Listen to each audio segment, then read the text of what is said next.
I turned off the HEPA filter. That might help with the sound a little bit.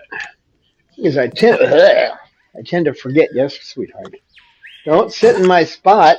You want to be a flatbird? You want to Oh, be a how flatbird? sweet. You want to be a flatbird? Mm. Cecil the Flat? Yeah, I'm going to have to definitely set that other camera up in here for situations like that. That would have been great to catch when Pippa decided. Well, first thing that happened is Jasmine got a death wish. She's trying to get up. Well, she got up here with us, and that includes KK, of course. She was standing right there, that far away from KK. He was looking at her, but he wasn't going after her. But you know her; she's going to stick her face right in his face. He's not going to know why, so he's going to attack her. And every time I put her down, she would run around and climb back up. And this went on for about 5 minutes, and then Pippa picked up on the energy of that, I think, and started going after Jasmine. And I had to actually pick Pippa up and take her out because she was too far gone. But nobody got to see any of that. It was a little crazy in here for a while. I'll probably try to bring her in when we're not back online, but I'm not going to. I have to set the phone down when it gets that crazy, so I get a second camera in here to catch that kind of thing and show it later. What are you guys doing down there? Now this, I say it was all exciting in here, and look at them. They look like, here we have the China cockatoos. They look just like they're made out of, China. Well, you're at least looking at me, huh, Sugar?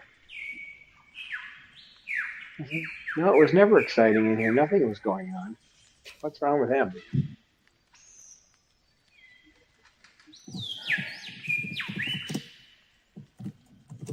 I'm still waiting for my breathing to calm down. I was running all over the place in here trying to catch Pippa. Boy, when she gets on a mission, it's straight in trouble. Oh. Well, we can say hi to some of our chatters. We've got Jamin Jamie, and we've got Calvin, we've got Kristen and Kelly Sue. So hello everyone. Great to see you. Hello. Hello.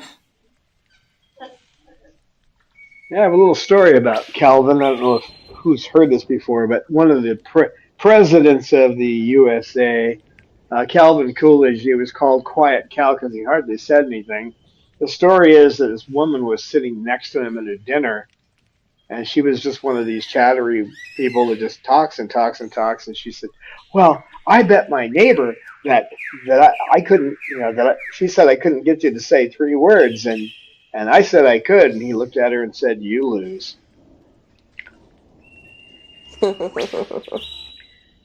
So it's my Calvin joke.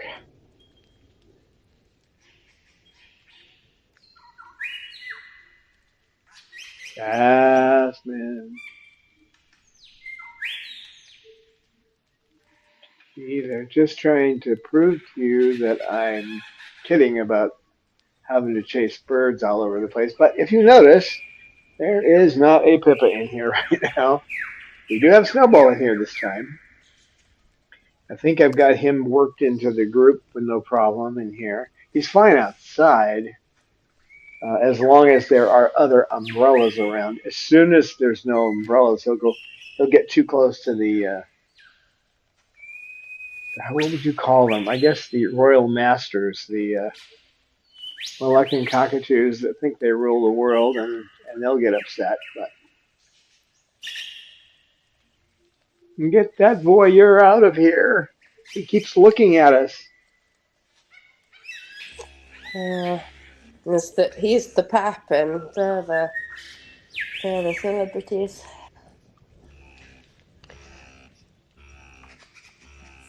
Yeah, I can imagine with Snowball. He says, I know these Moluccan cockatoos are spying on me. I can see them through my telescope. Um,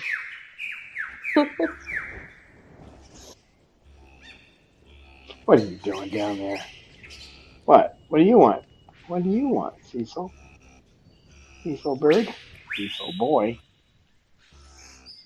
Are you gonna go and give KK another Thai massage? And give him a back walk? Yeah, you're a little odd sometimes there, big boy. Just a little odd. You're cute though,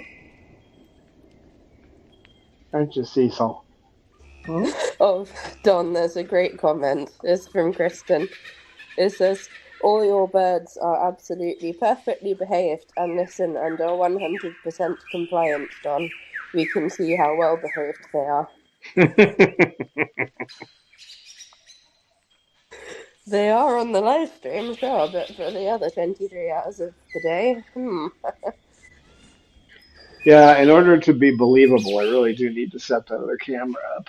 Um, and it's not hard to do. It's actually meant to be like carted around, and people who jump out of airplanes, which I think is crazy. What was that one quote I read somewhere where someone? Oh, it was in one of the books I. Oh, it was a book that Amy recommended to me, and the pilot of this helicopter says, "Are you afraid of flying?" He says, "No, I'm afraid of falling."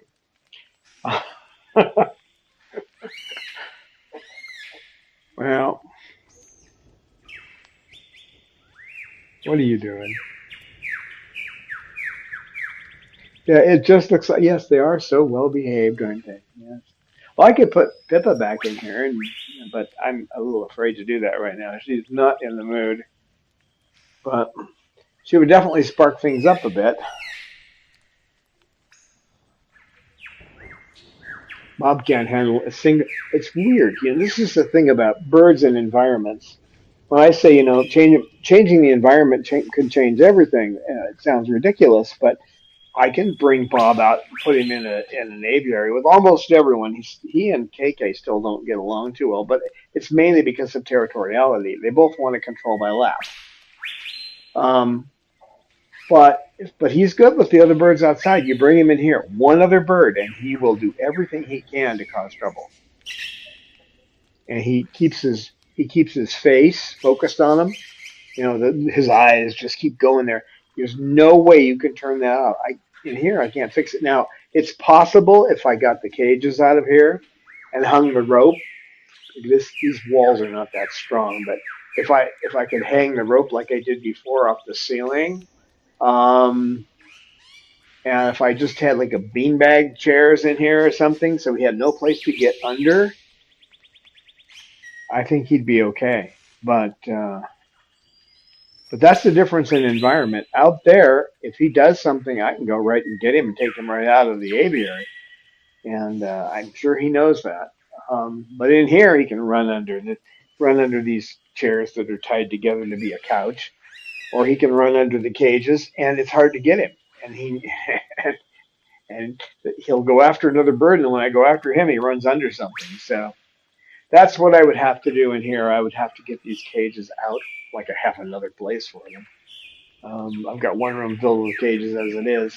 Um, if I got the cages out and hung the ropes from the ceiling, that ceiling, nothing in one of these manufactured homes is all that strong. When you tap the walls, they sound hollow. I mean, really hollow. It's like thin plasterboard. But what? You could chew through it and show how thin it was. Knowing you might. Actually, Lorelai's more likely. What are you doing down there? You're awful quiet. What are you doing? Hmm?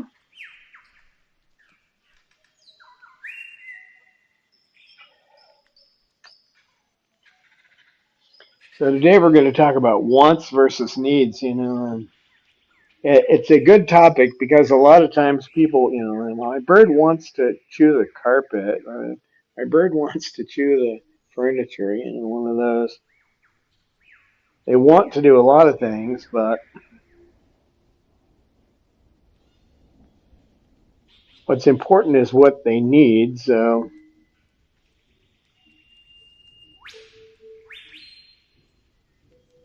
but they've got, you know, they're not like the sloth, right? If you've seen the animal, the sloth, which slowly moves from place to place, or the koala that most of the time is sitting in a tree chewing on eucalyptus.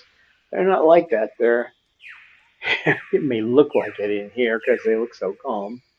That one right there was not calm 20 minutes ago, but she was all over. But they have a strong needs, and so we think that they want to chew the tapestries or they want to chew the curtains, but actually they just want to chew, right? Um,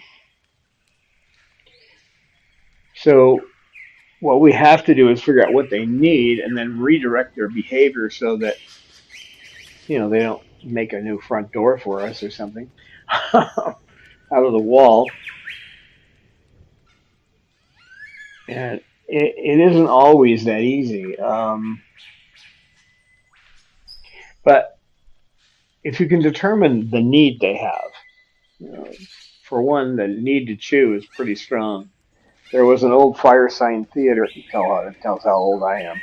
Um, it was a comedy troupe back in the '60s, but they would say rats must chew or their teeth will go through their brain. It's not quite that way for these guys, but part of maintaining their beak is chewing on things. So it's part of their beak maintenance. And so they need to do that. So you need to find a way to replace the furniture with something else. And you can see this is an example of one of the things they like. And it's funny too. They like the hole in the middle because they can get their beaks into it. I mean, they're called hook bills for a reason. They use their bills as a hook. So it's part of their ability to climb. It's part of the way they play with things. He doesn't like them without the holes. I cut some without holes outside, and they just ignore them once in a while. Bob will pick them up, but Cecil likes the ones with the hole in them. So I saw that. I saw that because I was playing with the wood, and the wood he considers the wood his. So little territoriality there. That's my wood. Leave it alone. Good boy, Cecil. Good boy.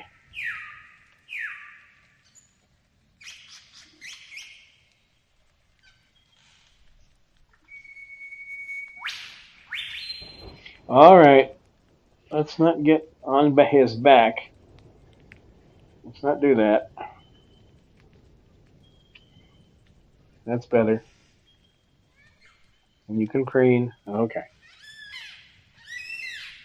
Let's go back to the sleeping room. Everybody looks like they're sleeping.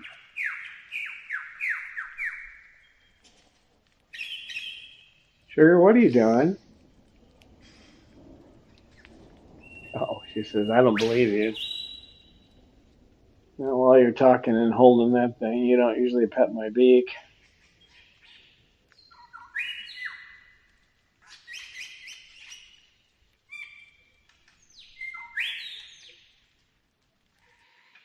So, when you've got a bird that has decided to chew on your couch, you see a section of it over there. Um, Saying no doesn't get you anywhere. It doesn't. They need to chew. You have to give them something else. And if, for example, if they just you can't get them to stop chewing on chairs, well, maybe it's time to get them, go to a place where you can get a chair that's like unfinished wood and just give them a chair to chew on. But you got to be careful with that too, because if they get the idea that it's okay to chew on chairs, well, but they can't understand if it's their toy, so that could work. But in most cases, you can just divert them to something else to chew on. As you can see, Sugar has chewed this pretty well. Give them perches they can chew up, not ones that are permanent. I try to put things in there they can chew. Even the rope perches, they can chew them up. Once they get frayed a bit, though, you have to replace them. But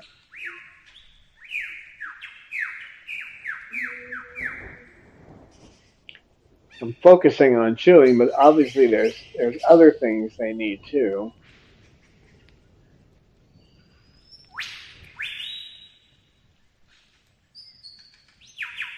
So you need to give them good food, and sometimes that's not what they want. So finding ways to do that is always creative. But we're always balancing their wants with their needs. So and also what we can tolerate. They may like to chew on electrical cords, but we all know that's not good. So they may want to do that. You have to find something else that they can chew on.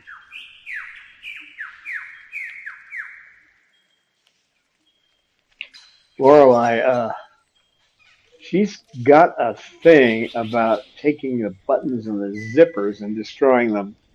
She'll get a button off your shirt when you're not paying attention, and then when she sees you notice, she breaks it in half. As soon as you look over and go, she's got a button, snap, you can't sew it back on. Although that's kind of a lost art with people here. They just replace their shirts. There aren't that many people who actually sew anymore. Don't pretend to be asleep. I saw that. She's keeping an eye on everything. Aren't you, girl?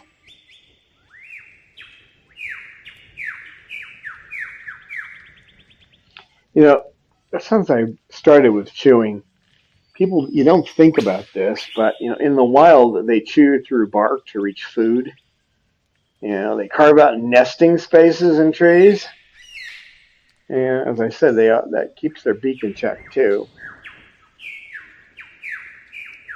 So they're not really improvising here. I mean, well, they are. They're improvising. They can't make a nest, so they're chewing your furniture.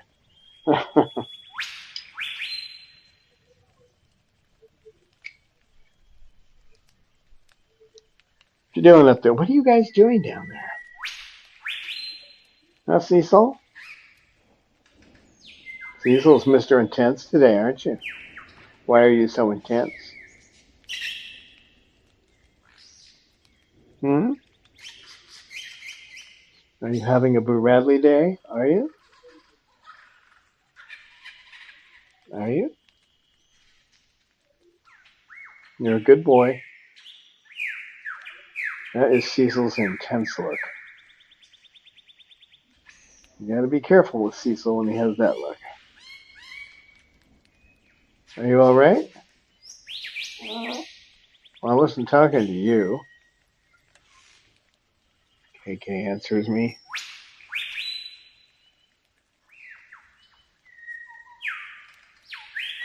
So you can't replace their target.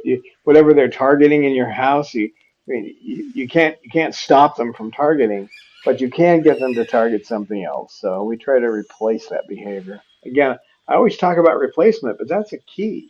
You Um, so if your parrot is chewing your shirt, you can offer them cotton rope or soft wood toys or fabric strips. Um, you can even give them a sacrifice shirt, tied to a perch. Um, I haven't tried that with Lorelei yet, but actually she still does holes in my clothing, but it's not been as bad lately as it was before.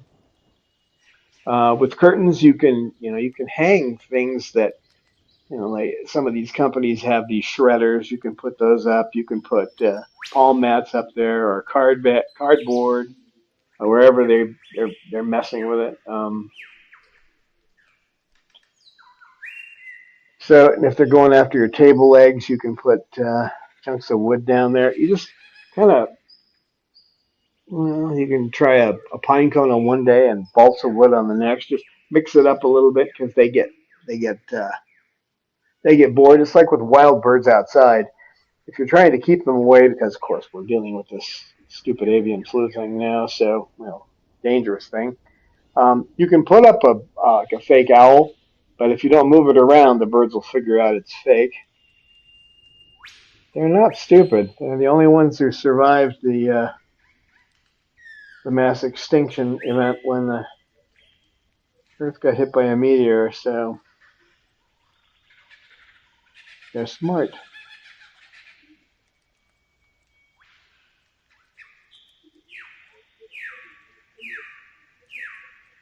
Hi, Falcon Sue.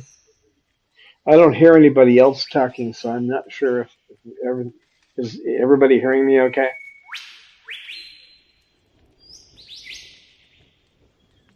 Today the quality is awesome. Oh, cool. Well, you never know, huh? Yeah, one never knows.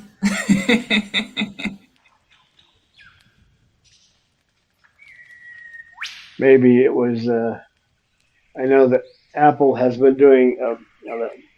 Unlike Windows, they don't usually update that much. But when you start to see a whole bunch of updates, that means they're about to roll out a major update. So we started getting some of those problems when they were doing that. So they'll roll out an update, and then they have to put fixes on it, and then another one fixes on it, and then they get everything ready, and they roll over to the new version, and then they have to put 4 or 5 fixes on that. That's typical. Not quite like Windows. With Windows, they just have to fix it all the time, or they break it with the updates. That's good. It's good for the technicians who want to make money because their Windows updates break things all the time.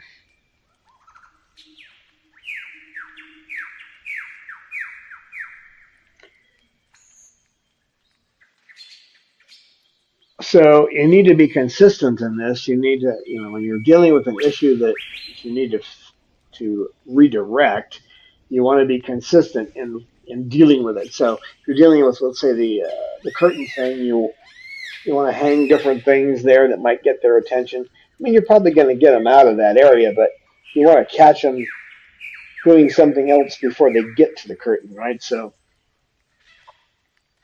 you don't necessarily want to attract them over there, but you want to make sure when they get over there, they have something better to chew on. And just working with that one day, is not necessarily going to make it better. You have to keep trying to deal with it on a daily basis. Um, so eventually, if you do it enough, they'll start to transfer their behavior to the new object, and you give them some praise, some head scritches, some treats, primary reinforcers, right? Food. For most of the birds, there is some food. Yeah, you're a bird. You're Jasmine. I know. The word bird gets you guys too, right? You all get that word thrown at you. Hi, Jazz. Yeah, he's still down there. I saw her looking at KK. And he's still down there. He'll be out in a while. Another hour and a half or so. Yeah, about that. Hour and a half. Then you can come over here and bother Cecil. Cecil? Lorelei. She likes to bother Lorelei for preening.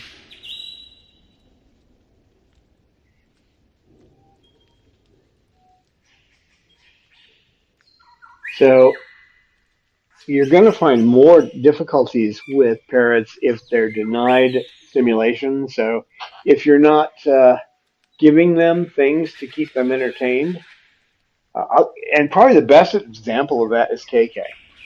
Okay, on his Lixit water bottle, I had to take some of this moldable plastic. You heat it up, and I had to do that because even though it's it's fairly tightly attached to the cage with these bolts that are not meant to come loose, he can mess it up. So I took this plastic I have that you heat up in water and then you can mold it and then it gets hard. It's pretty hard plastic. So I use that around the fixture to the cage. When he gets bored, there isn't enough in his cage, he goes up there and starts chewing on it. That's his new method of letting me know I need some foot toys. And I could spend most of my toy making time just on him the way he goes through toys. But if he's up there chewing on that, that just means make a toy. So I make a toy and I put it in there, and he won't stop chewing on that plastic right away. It takes a long time to chew through it, but he won't stop. Give him about 5 minutes, and then we go down and play with the toy, and that whole thing's over, right? Right, Cecil?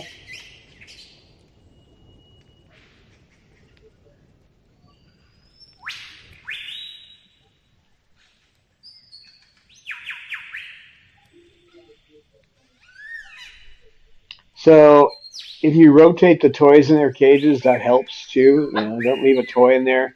And here it's not too tough. I just have to take a toy, move it from one cage to the next, and just pop, pop, pop as I go around. And that way, you know, I don't have to do that with KK because he'll rip the toys up by the end of the day anyway.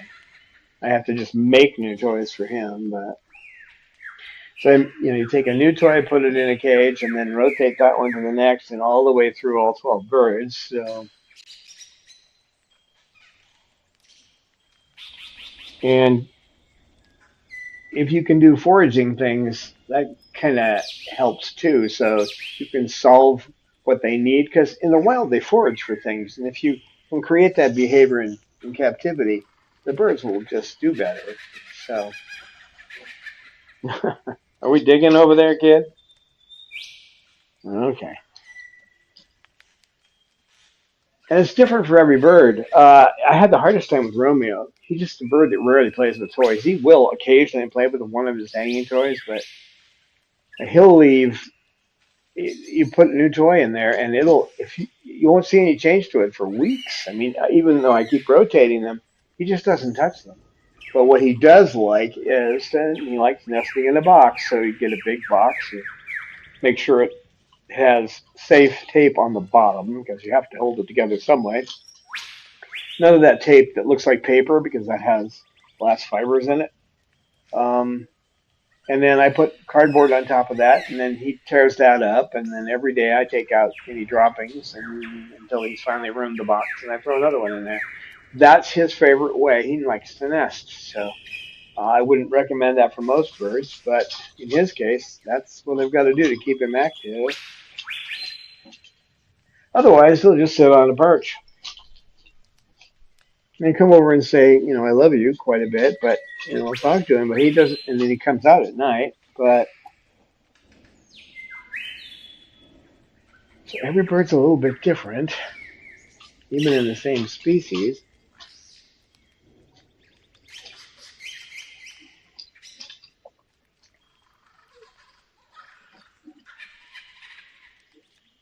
With Lucy, she likes cork, so I take balsa wood, drill holes in it, and then put cork in it. And she pulls the cork out and chews on those. But again, if that need to chew is there, the cork isn't going to help much with her beak. But I think that she went so long without having a normal beak that she's lost the ability to actually maintain it herself. But you never know. I keep working on it. She might start chewing on hardwood. Right now, balsa is about all she'll chew on. I see. So are you grabbing me again? Or tapping me with your foot? You're tapping me with your foot? Pet the Cecil.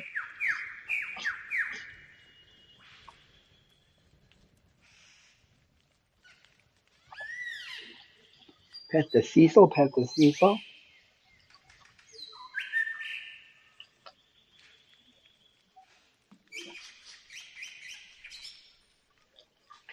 So, just as a final note, when your parrot goes after something you don't think it should be going after, unless it's dangerous, pause before reacting and ask yourself, what are they trying to tell me? Now, what is it they need? What need are they trying to fulfill? That's if you can shift yourself from seeing behavior as a problem and seeing it as a method of, then start to see it as a method of communication, then you're going to empower yourself to make behavioral changes, but even better, you're going to empower them to have some measure of control in their life. I mean, it's one thing to be basically stuck in a cage for part of the day. Um, that's not much fun. But when you come out and then you're expected to, do jumping jacks, with a drill instructor, it just isn't pleasant. I know. When I was in the Navy, I went in, and that was in the days when they had the old 3-month companies, and it was not pleasant for the first 6 weeks. Let me tell you that. For the first 6 weeks, I think if I could have hung myself somewhere with my own belt, I would have done it. But actually, the drill instructor was working, bosun mate Chief Grog actually, was working to get everyone to be self-sufficient. So after 3 months, I could do jumping jacks for an hour without sweating. So I was really confident in the best physical shape I'd been, even though tried to bodybuild when I was younger than that. I came out of there solid steel.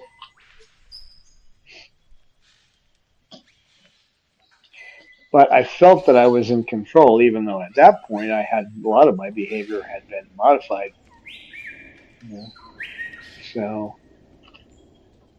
but actually, he helped us make those choices. He helped us to decide to be better people, and that made a difference.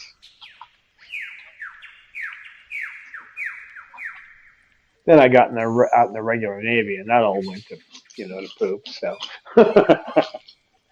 because you lose your discipline out there, right?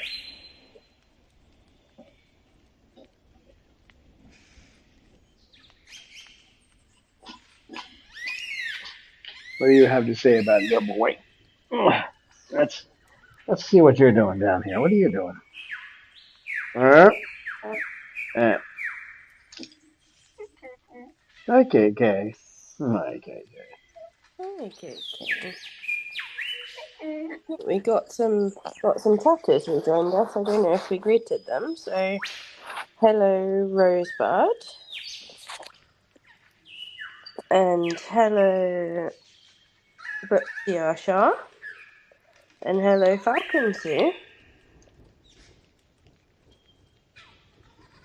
I think that's everyone for now. Say hello to you guys. Welcome.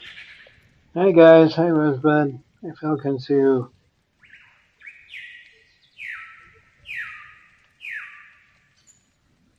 Also, hello from me.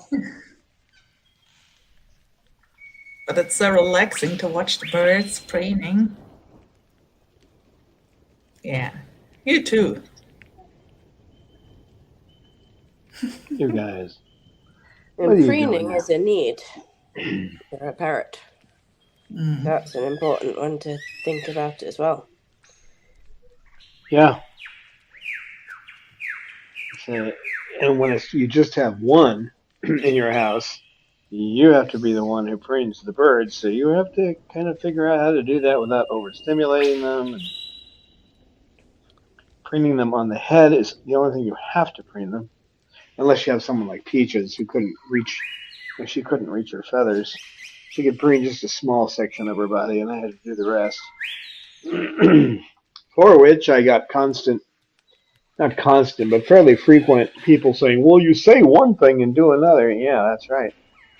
Because with Peaches, if I didn't preen her, she'd end up with, as I found out early on, she'd end up with abscesses and then she'd have to go in and have surgery. So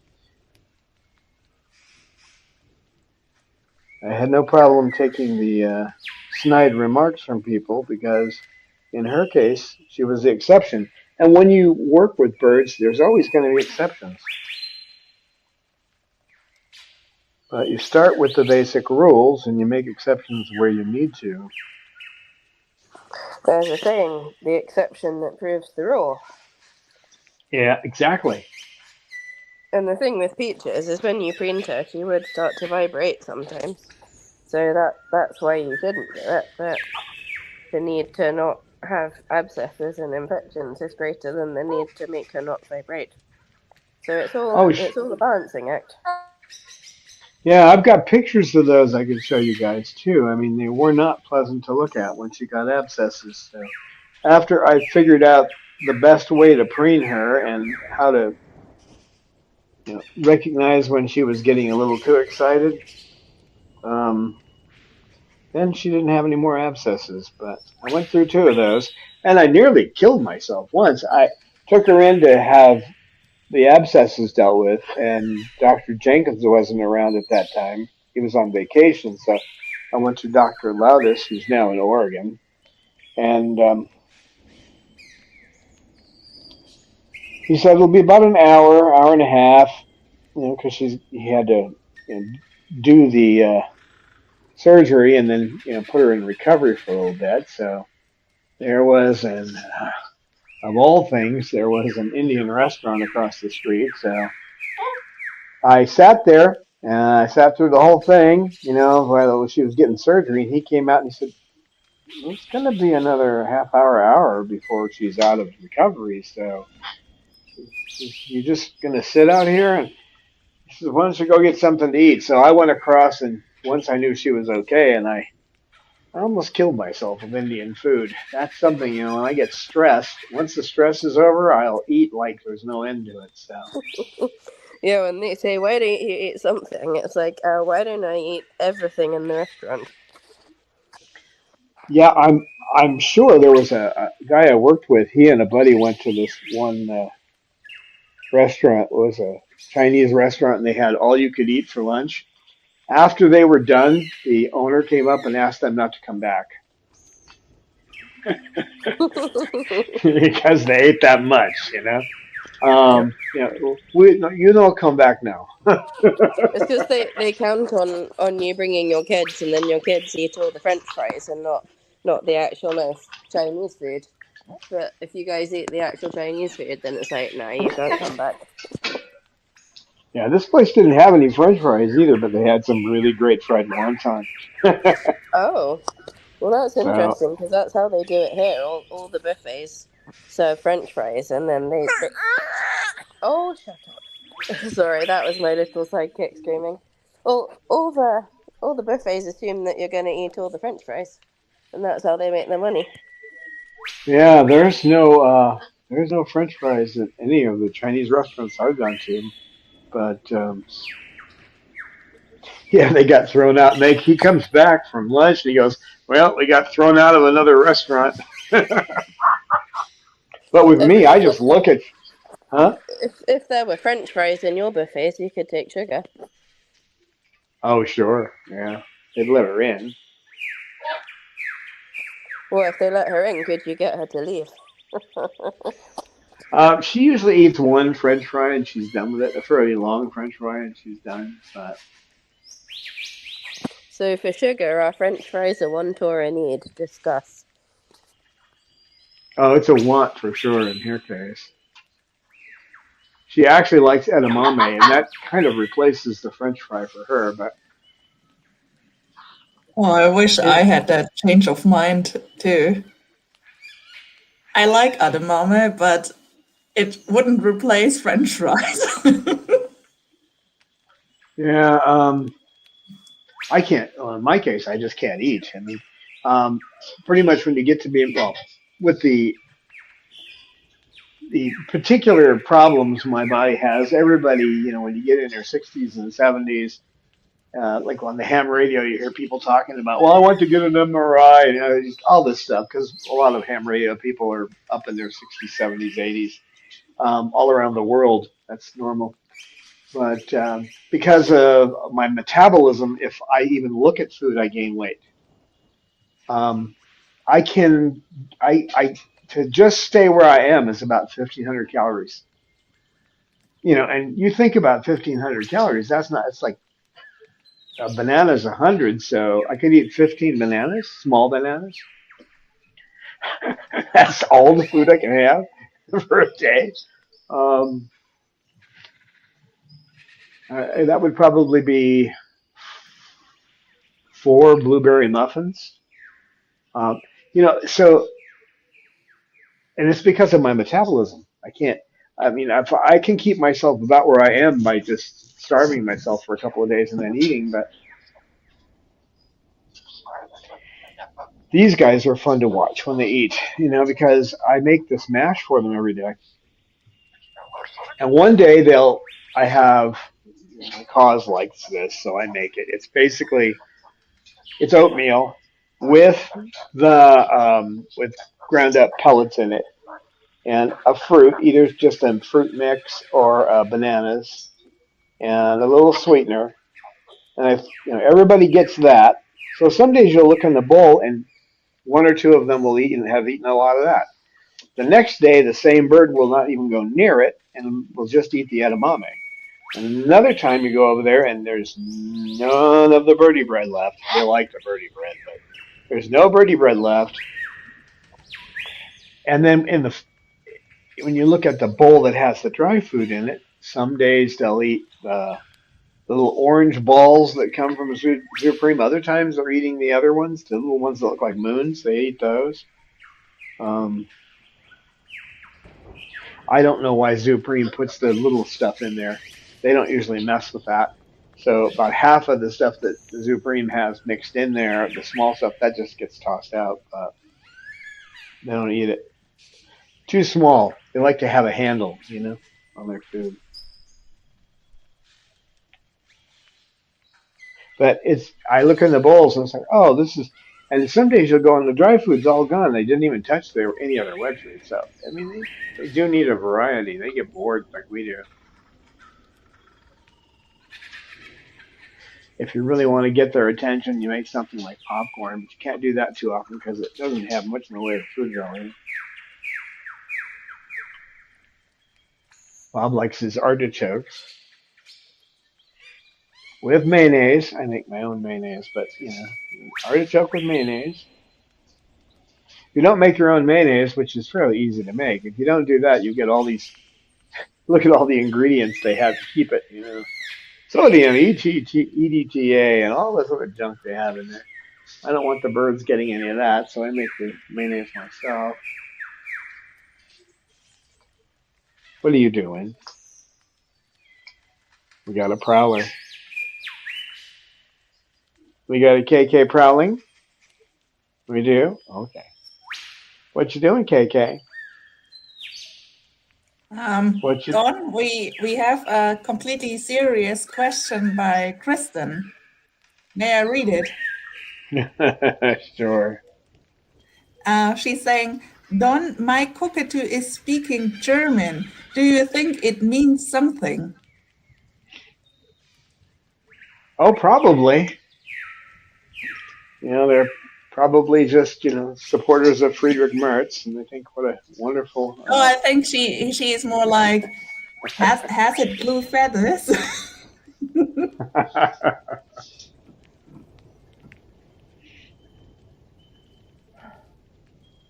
I don't have any birds here that speak any languages other than English. I thought one of them spoke Spanish. Mm-mm. No, one of April's is speaking Spanish. That Pippa or somebody could understand Spanish. Bueno. Maybe understand, but not speak. I know the person who had her. Well, at least I was told the person who had her spoke Spanish, but she doesn't. She doesn't actually speak it. The only thing she speaks is what you and Amy taught her. She says, "That's right. That's right."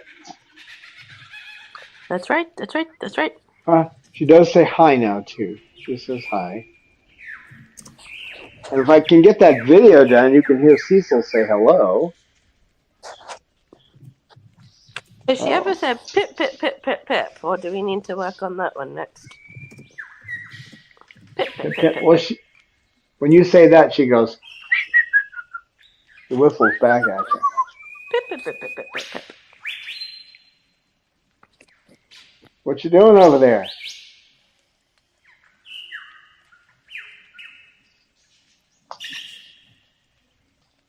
What you doing over there?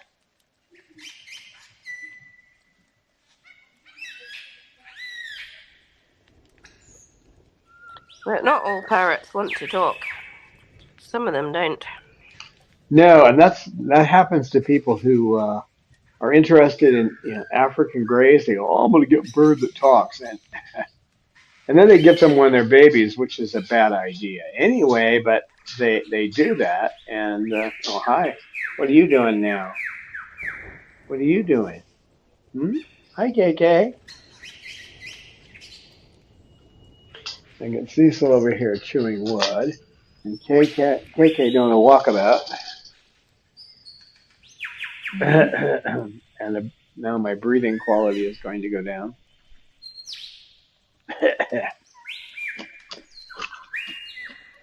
I'm covered in Moroccan cockatoo dust. You said to come back and dig, huh? Okay. It's funny the way he acknowledges you when you talk to him. I'm talking to him and he goes, uh-huh. Oh, grab my arm, huh? Grab my arm, huh?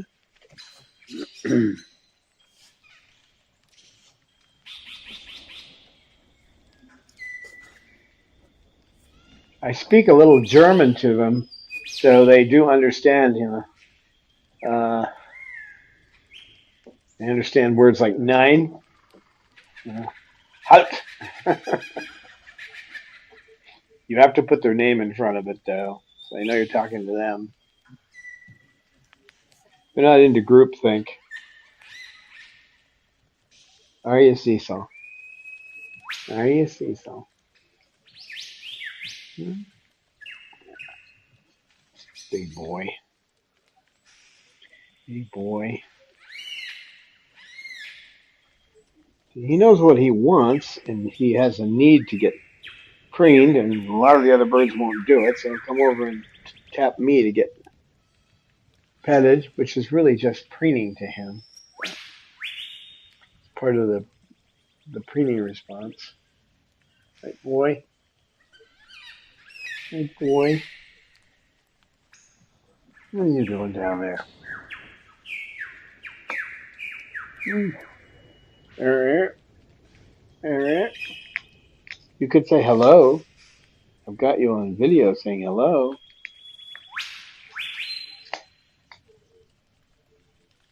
Only took about 3 hours of continuous videoing to catch it. Hmm?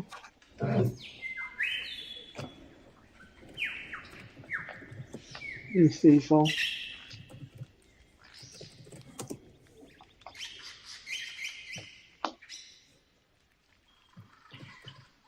It's a big shift when you stop trying to say how can I fix this and start going, why are they doing that?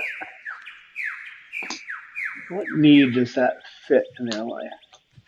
Behavior is a function of its consequences, to quote my first teacher, Dr. Friedman. So what consequence are they going for? What's the need, right?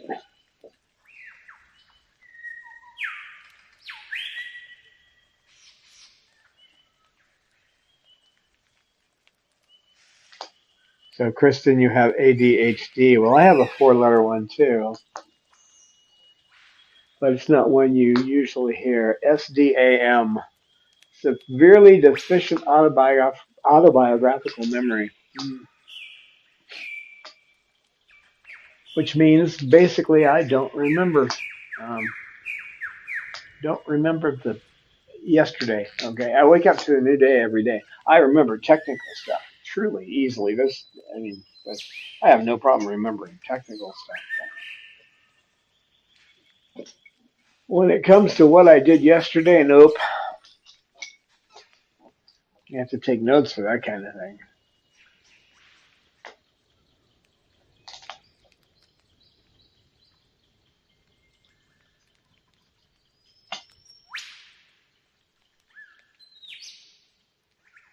What are you doing? What are you doing?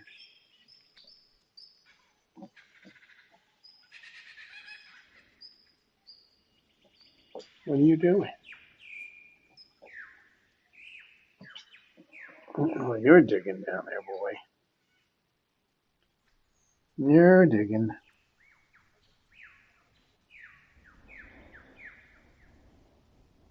Nice Diesel. Hey, boy. You guys want me to bring Pippa back in? Huh? Oh, Pepper will liven things up. Are you asking the birds or the chatters? Because I think Huh. the chatters are all, yeah, bring Pippa in. Yeah. I'm asking the birds that one because I figured the crowd would like to see Pippa in here, but when she gets in that kind of a mood, it's a little dangerous to have her in here. Mm. She might have calmed down. I'll find out.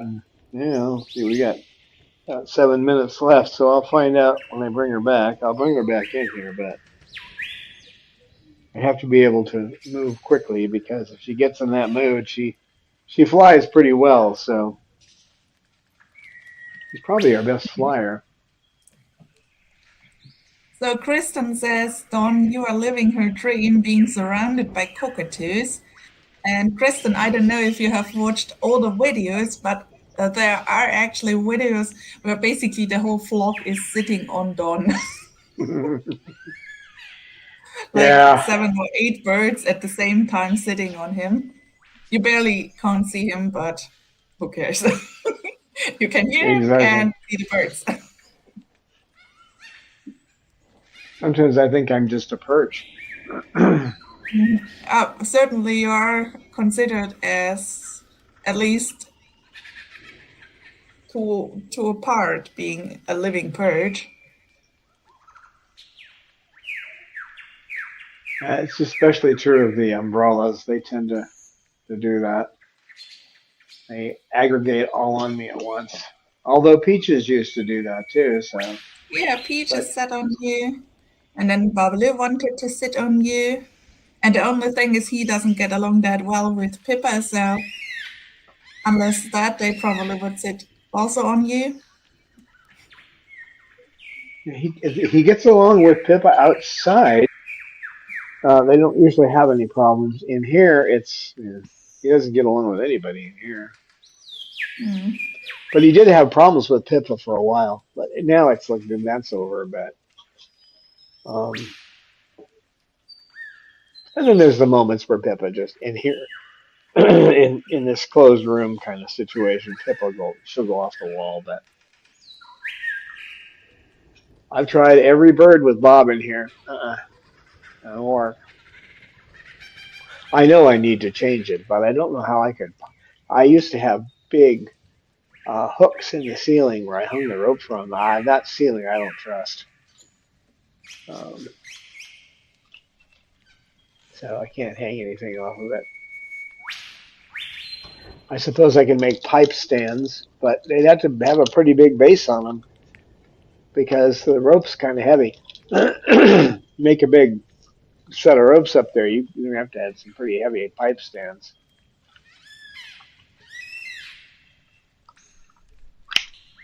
What are you doing?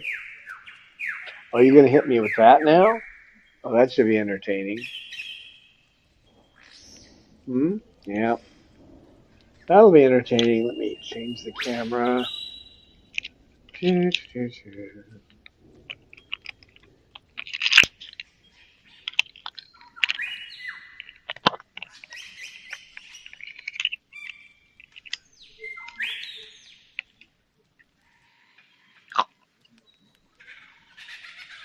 You have to decide how to hold it before you start hitting me with it, right? Hmm? Cecil?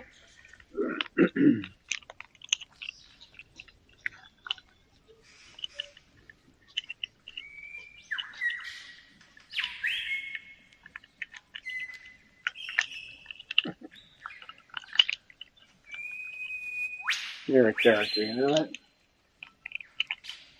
Hmm? Do you know you're a character?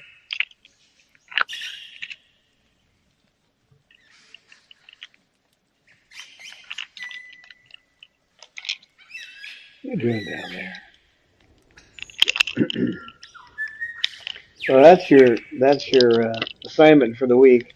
When you see your bird doing something that you immediately think, I want to stop that behavior, reflect on it a bit. Why are they doing it? And if you can understand, if you can understand what function it has in their lives, what the need is, then you can usually move it to something else. Actually, you're seeing it right now. He used to go around all the time hitting the other birds, and now he pretty much whacks me with the toys. Well, I worked on that because I don't want him hitting. It scares the other birds, so I've redirected him to hitting me with toys. Although right now he's more interested in playing with it than he is whacking me with it yet. Right, Cecil?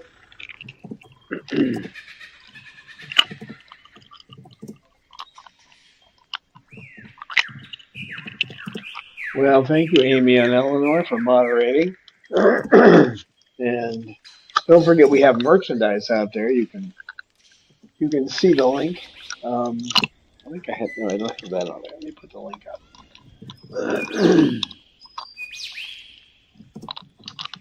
I thought I had the merchandise one up there. That's what I get for Merchandising. Merchandising. That's where the money's made. Yeah, we don't get a lot from that, but we get some. You know, it helps. Every little bit helps. It buys toys, doesn't it, Cecil?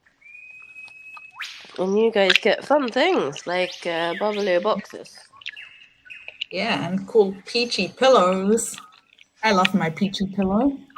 And well, it's a little late in the year, but the calendar is, I think, still available. But also, we have nice postcards and other useful stuff. So have a look Maybe at it. there'll be a limited edition Bavarian blue-billed squawker. Yeah, I'm definitely thinking about putting for these bird also something in. But only the ones that speak German. Mhm. Right, Cecil? And this is a good time to remind everybody, it's not good to have them sit on your shoulder. You'll hear that over and over again. But once you develop a level of trust with them, they don't want to hurt you. So I wouldn't recommend it if you don't know what you're doing. But they don't get dominant by sitting on your shoulder. They just beat you up with toys. Well, that's just Cecil. Well, thank you everybody for being here. And I am going to bring Pippa back in, and who knows what will happen. And we'll see you on Monday. Bye. Have a good time. Bye bye. Bye, everybody.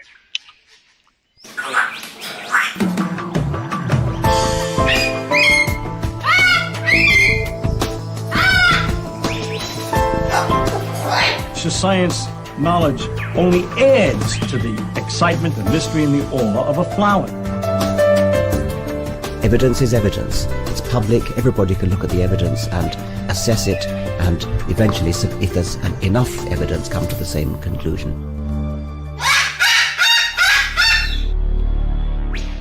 The Chloe Sanctuary for Parrots and Cockatoos, a non-profit charity dedicated to the empowerment of captive parrots and public awareness.